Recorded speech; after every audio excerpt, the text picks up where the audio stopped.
ಕೊಕ್ಕರೆ ಮತ್ತು ಏಡಿ. ಒಂದಾನೊಂದು ಕಾಲದಲ್ಲಿ ಒಂದು ಕೊಕ್ಕರೆಯು ಒಂದು ದೊಡ್ಡ ಕಾಡಿನ ಬಳಿಯಿದ್ದ ಕೆರೆಯಲ್ಲಿ ವಾಸವಾಗಿತ್ತು. ಅವನು ಕೆರೆಯಿಂದ ಮೀನು ಮತ್ತು ಬೇರೆ ಜೀವಿಗಳನ್ನು ತಿನ್ನುತ್ತಿದ್ದನು.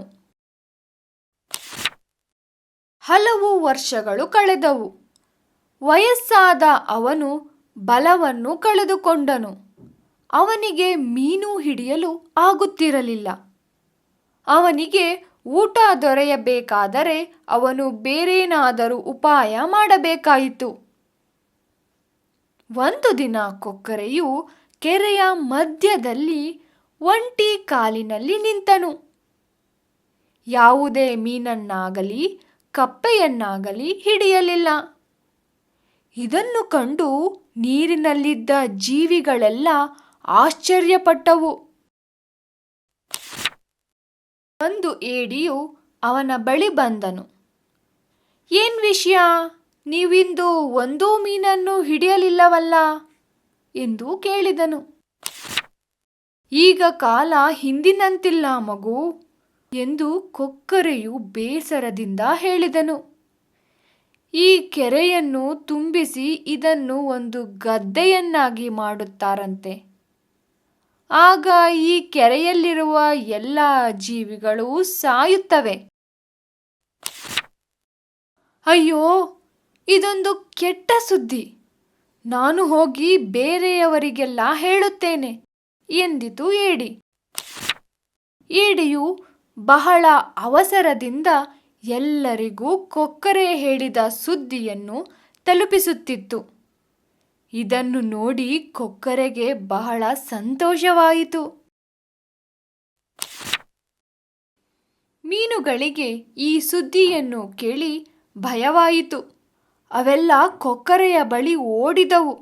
ಓ ಕೊಕ್ಕರೆಯೇ, ದಯವಿಟ್ಟು ನಮಗೆ ಸಹಾಯ ಮಾಡು, ದಯವಿಟ್ಟು ನಮ್ಮನ್ನು ಕಾಪಾಡು ಎಂದವು.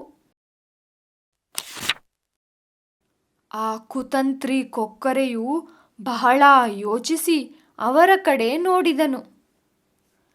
ನಿಮ್ಮನ್ನು ಉಳಿಸಲು ನನ್ನ ಬಳಿ ಒಂದು ಉಪಾಯವಿದೆ.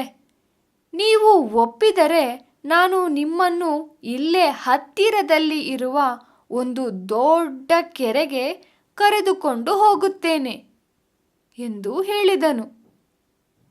ಮೀನುಗಳಿಗೆ ಹೆದರಿಕೆಯಾಗಿತ್ತು. ಅವುಗಳಿಗೆ ಪಕ್ಕದ ಕೆರೆಗೆ ಸೇರಿದರೆ ಸಾಕು ಎನಿಸಿತು. ಅವೆಲ್ಲ ಕೊಕ್ಕರೆಯ ಬಳಿ ಬಂದು, ನನ್ನನ್ನು ಮೊದಲು ಕರೆದುಕೊಂಡು ಹೋಗು ಎಂದು ಬೇಡಿದವು. ಸಂತೋಷಗೊಂಡ ಕೊಕ್ಕರೆಯು, ನನಗೆ ಶಕ್ತಿ ಇಲ್ಲ, ಬಹಳ ವಯಸ್ಸಾಗಿದೆ, ನನಗೆ ಒಮ್ಮೆ ಒಬ್ಬರನ್ನೇ ಕರೆದುಕೊಂಡು ಹೋಗಲು ಸಾಧ್ಯ ಎಂದು ಹೇಳಿದನು. ಕೊಕ್ಕರೆಯು ಒಂದಾದ ಮೇಲೆ ಒಂದರಂತೆ ಮೀನನ್ನು ಕರೆದುಕೊಂಡು ಹೋಗಲು ಪ್ರಾರಂಭಿಸಿತು.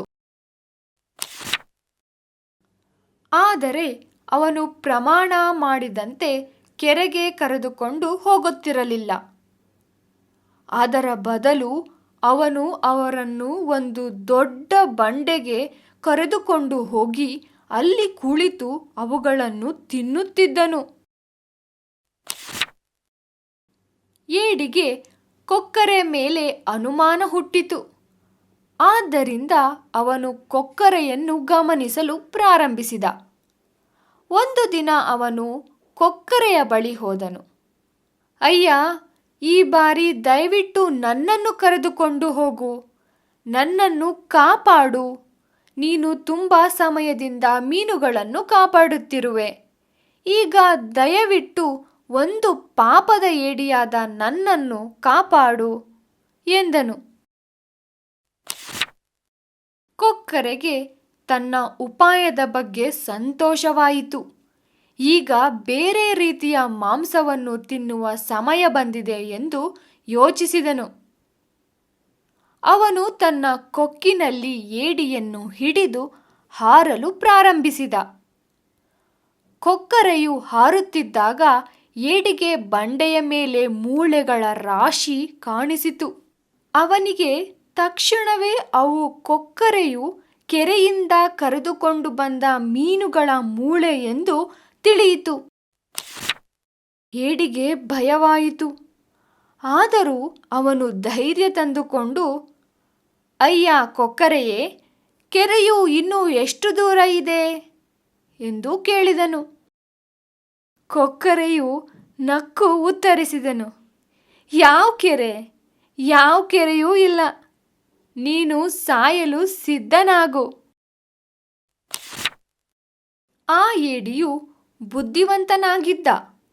ಅವನು ಕೊಕ್ಕರೆಯ ಕತ್ತನ್ನು ತನ್ನ ಮೊನಚಾದ ಉಗುರಿನಿಂದ ಹಿಸುಕಿದನು. ಕೊಕ್ಕರೆಯು ಕಿರುಚಿಕೊಂಡಿತು. ತಪ್ಪಿಸಿಕೊಳ್ಳಲು ನೋಡಿತು, ಆದರೆ ಪ್ರಯೋಜನವಾಗಲಿಲ್ಲ. ಕೊಕ್ಕರೆಯು ನೆಲದ ಮೇಲೆ ಬಿದ್ದು ಸತ್ತಿತು. ಬುದ್ಧಿವಂತ ಏಡಿಯು ಸತ್ತ ಕೊಕ್ಕರೆಯನ್ನು ಕೆರೆಯ ಬಳಿಗೆ ಎಳೆದುಕೊಂಡು ಹೋದನು.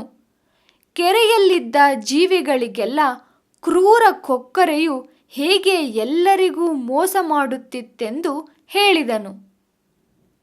ಕೆರೆಯ ಜೀವಿಗಳೆಲ್ಲ ಅವರ ಪ್ರಾಣ ಉಳಿಸಿದ್ದಕ್ಕೆ ಏಡಿಗೆ ಧನ್ಯವಾದ ಹೇಳಿದರು. ನೆನಪಿರಲಿ, ಸಿಹಿಯಾದ ಮಾತು ಆಡುವವರ ಜೊತೆ ಎಚ್ಚರಿಕೆಯಿಂದ ಇರಬೇಕು. ಅವರು ನಮಗೆ ಮೋಸ ಮಾಡಬಹುದು ಎಂದು ಏಡಿಯು ಹೇಳಿದನು.